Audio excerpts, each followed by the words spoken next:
कड्याकपारींचा सह्याद्रीच्या अभेद्य शिखरांचा, मायलेकराच्या वात्सल्याचा, विठुरायाच्या भजनात गुंग असणाऱ्या वारकऱ्याचा, आणि तो महाराष्ट्र छत्रपती शिवाजी महाराजांच्या जन्माच्या पूर्वी कसा होता हे सुद्धा आपण समजून घेतलं पाहिजे. छत्रपती शिवाजी महाराजांच्या जन्माच्या 350 वर्षापूर्वी दिल्ली शहाचं लक्ष माझ्या महाराष्ट्राकडे गेलं.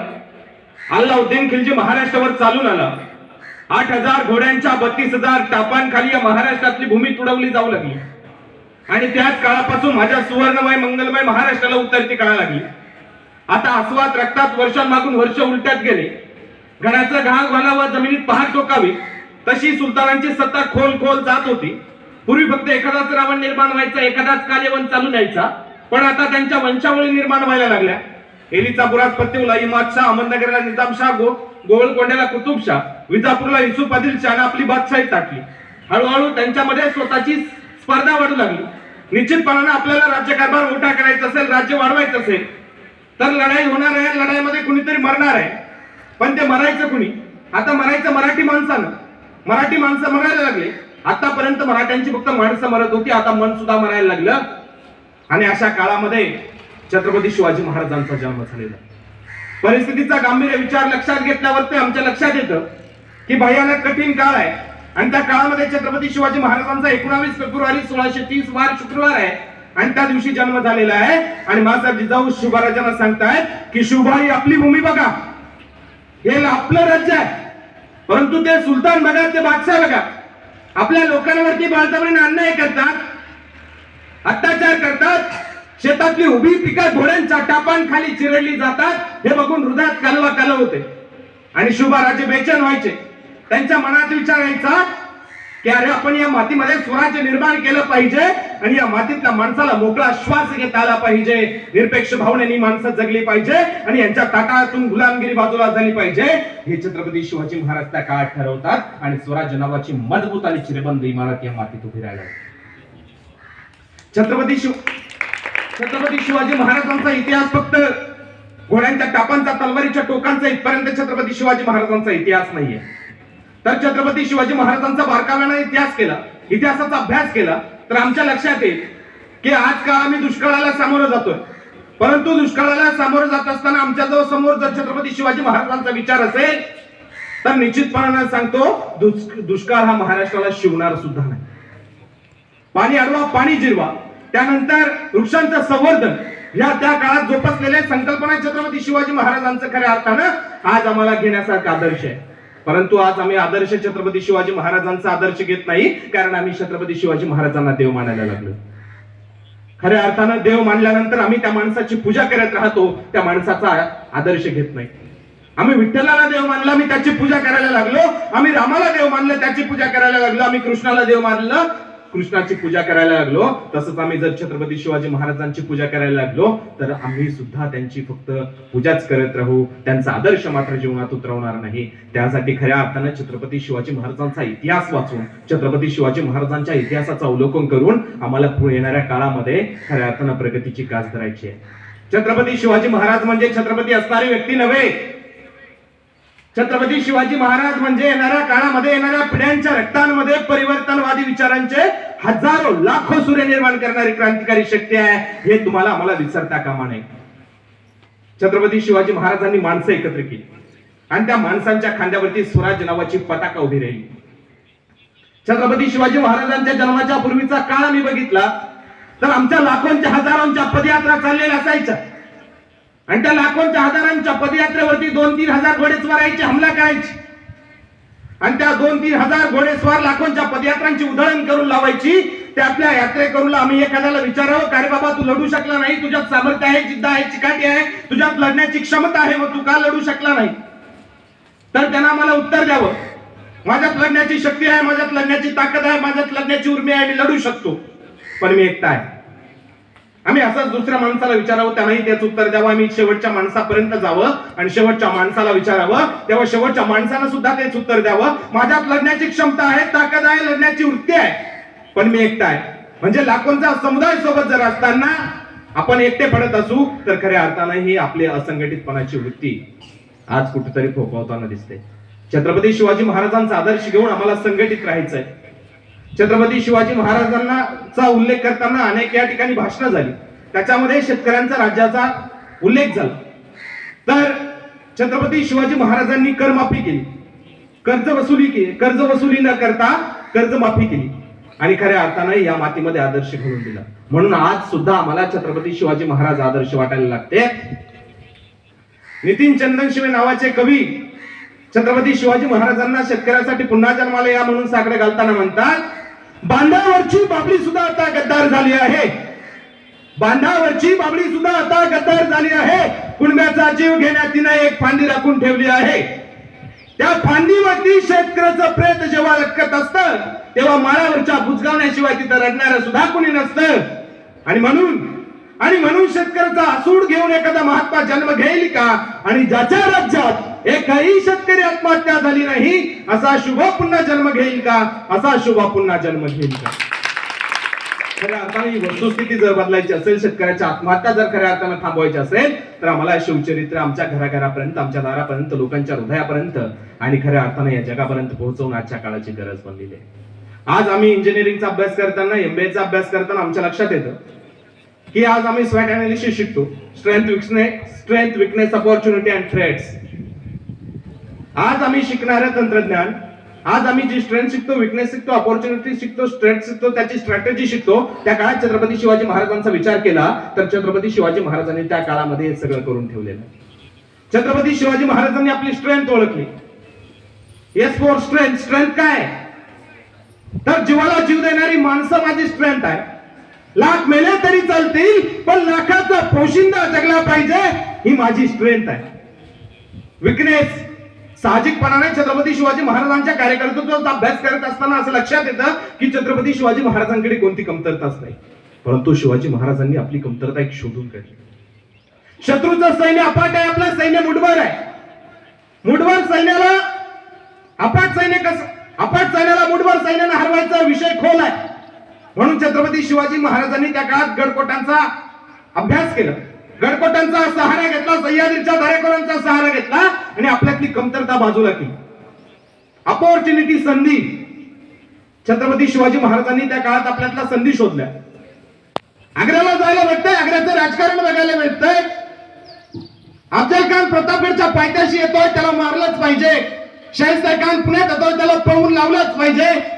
ही संधी शोधली आणि हा थ्रेट्स, धोके. छत्रपती शिवाजी महाराजांनी स्वराज्य कार्यात येणारे धोके सुद्धा शोधले. उघड्या मैदानावरती आपल्याला लढता येणार नाही म्हणून गडकोट बांधले. आजही आमच्यावरती आक्रमण जर कुठून होत असतील तर ते समुद्राच्या मार्गाने होत आहे.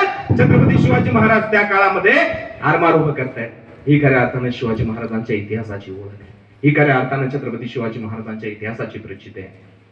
आणि मित्रांनो, छत्रपती शिवाजी महाराजांना लाख मोलाची माणसं भेटली. एक माणूस 10 शत्रूंना भारी पडायचा, अशी बलदंड शक्तीची आणि ताकदीची माणसं राजांनी या मातीत केली. म्हणून अपाट सैन्य घेऊन आलेल्या शाहिस्ते खानाला पळता भुईतोडी झाली. त्याचा जीवच जाणार होता पण बोटांवरती निभावलं. शाहिस्ते खानाचा झालेला अपमान, त्याचा झालेला पराभव हे औरंगजेबाला सहन झालं नाही आणि औरंगजेबानं छत्रपती शिवाजी महाराजांच्या विरोधात लढण्यासाठी मिर्झा राजे जयसिंगला पाठवलं. मिर्झा राजा जयसिंग पुण्यात आला. सोबत 80,000ची फौज आहे, प्रचंड दारुगोळा आहे. आणि प्रचंड दारुगोळा 80,000ची फौज सोबत असताना दिलेर खानासारखे मातबर सरदार आहे. आणि असं सगळं असताना दिलेर खान पुण्यात पुरंदरच्या दिशेने निघालाय. आणि दिलेर खान काय म्हणतो, 2 दिन में किला लेंगे.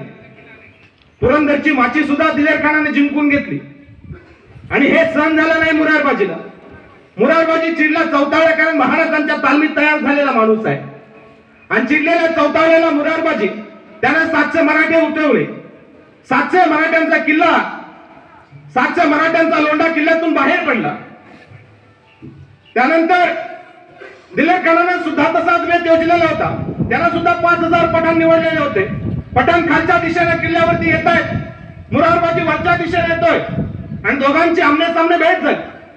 आक्रोश, किंकाळ, रक्ताच्या चिडकांडे, यातनांचा हल्ला कल्लोळ माजला. 700 मराठ्यांचे 1400 हातशस्त्र घेऊन उठले. छाताडात मस्तकात मुरारबाजीची तलवार घुसत होती आणि जीव वसूल करूनच बाहेर येत होती. आणि जीव वसूल करूनच बाहेर पडत होती. आणि हे दिलेर खानानं बघितलं आणि दिलेर खान घाई घाई आपल्या छावणीत गेला आणि दिलेर खान छावणीत गेल्यानंतर मुरारबाजीनं त्याचा पिछा सोडला नाही, पुन्हा त्याच्या पाठीमागे छावणीत गेला आणि दिलेर खानानं बघितलं की मुरारबाजी येतो आणि दिलेर खान मुरारबाजीला म्हणतो कसा, ए थांब मुरार. आणि मुरारबाजी थांबला आणि खाण्यासारखा फुसफुसत खाण्याकडे नागासारखा फुसफुसत दिलेर खान मुरारबाजी खाण्याकडे बघत राहील आणि खान मुरारबाजीला म्हणतोय, आम्ही तुला वतन देतो, आमच्याकडे आम्ही तुला जहागिरी देतो. आणि मुरारबाजी खानाला म्हणतोय, अरे तुझी जहागिरी म्हणजे काय, छत्रपती शिवाजी महाराजांची माणसं आम्ही, तुझा कौल म्हणजे काय. आणि मुरारबाजीचे जळजळीत डोळे जणू राजकडाकडे दृष्टीपैकी दोरडत होते की महाराज हा पहा तुमचा दुश्मन. या मुरारबाजीला पितुरी शिकवतोय, या मुरारबाजीला खानाची जहागीर नको, राजा या मुरारबाजीला खानाचं वतन सुद्धा नकोय. जर या मुरारबाजीला काय हवं असेल तर खानाचं मुंडकं हवंय. आणि पुन्हा काय धुमचक्री सुरू झाली. दिलेर खान घाई घाई अंबारीत बसला आणि त्यानं धनुष्याला बाण जोडला, दोरी कानापर्यंत खेचली. समोर शिव चैतन्य तांडव करीत होत. बाण सुटला, निशेची मान छेदली गेली, प्राण निघून गेले आणि ते शरीर पुन्हा लढत आणि इतिहास पुटपुटला. जिवंत नरवीर लढले त्यात नवल काय घडले. जिवंत नरवीर लढले त्यात नवल काय घडले. धडा वेगळे शिर झाल्यावर नुसते धडेही लढले. मुरारबाजी म्हणती तयाला अमर कथा ही त्यांची, पहा चालून पान आमच्या इतिहासाची, पहा चालून पान आमच्या इतिहासाची. खऱ्या अर्थानं आजच्या काळामध्ये महाराष्ट्राला लागलेलं ग्रहण आहे. जातीपातीचं राजकारण इथल्या मातीमध्ये तयार होत आहे आणि याचा कुठेतरी समूळ नाश झाला पाहिजे. आपले कवी विष्णू तोरे म्हणतात, हर हर महादेवची नौबत पुन्हा झडेल काय, आणि सांगा सांगा स्वराज्याला शिवरायांचं सपान पुन्हा पडेल काय. जातीवरून दंगे इथे झेंड्यावरून पंगे, आपल्याच युद्ध सुरू आता आपल्या संगे. माणसाला माणुसकीचा रोग इथे जडेल काय, आणि सांगा सांगा स्वराज्याला शिवरायांचं सपान पुन्हा पडेल काय. रयत झाली हवालदिल, राबणारा फासावर आणि मरणावर टपलेले दलाली ते वासावर.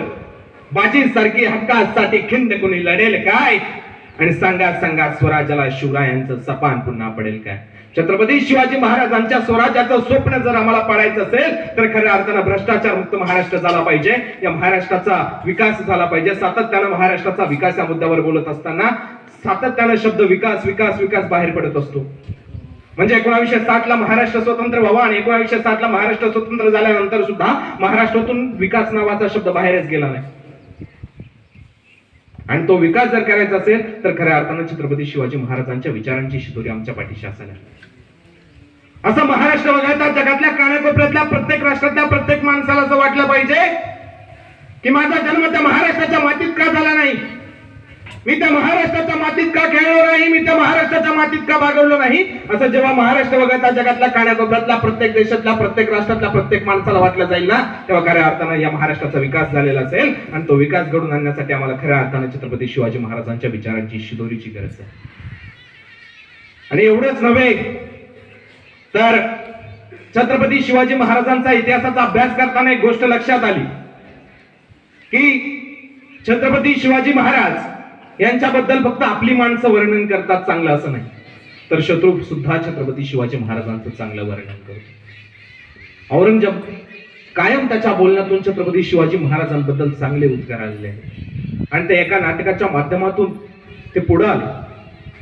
खऱ्या अर्थानं औरंगजेबाच्या दरबारामध्ये अलगाम लागतात आणि औरंगजेब दरबारात प्रवेश करतोय. आणि औरंगजेबाने दरबारात प्रवेश केल्यानंतर औरंगजेब म्हणतोय, ये सब फिजूल है शहजादे, चंगाज और तैमूर के खून ने कभी शिकस्त नहीं दी, मगर आज सारे हिंदुस्तान को मुगलिया सल्तनत का ख्वाब देखने वाली मां बदौलत आज ये क्या देख रही. शिवाजी हमारे नजरों के सामने हमारे सल्तनत की तामीर कर चुका है. ये हमारे मामूजान अमीर उल उमरा मिर्जा अबू तालिब उर्फ शाहस्ता खान साहब, बड़ी शर्मनाक बात तो है शहजादे कि शिवाजी ने इनके लाल महल पे छापा डालकर इनके छक्के छुड़ा दी. ये तो तकदीर के बड़े सिकंदर थे कि जान बच गई, सिर्फ 3 उंगलियों पे समझौता करना पड़ा.